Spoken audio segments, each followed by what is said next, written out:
Jamie Kittler from JDJ Resources, and I'll give you sort of a little genesis of why I thought it would be a worthwhile guest.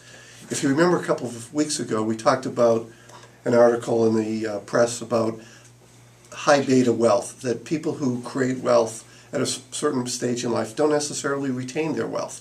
Things sort of like leverage, divorces, hyperspending, perhaps too much concentration in a business that all of a sudden isn't going well, can really change people's net worth and financial standing.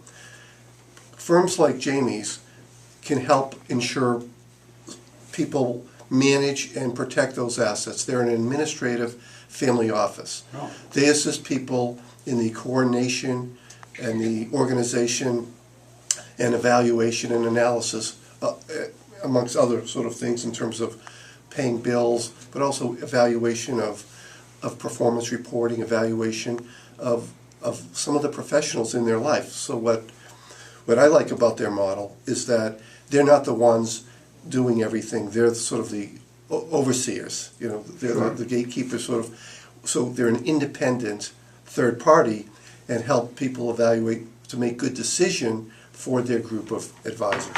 So I think family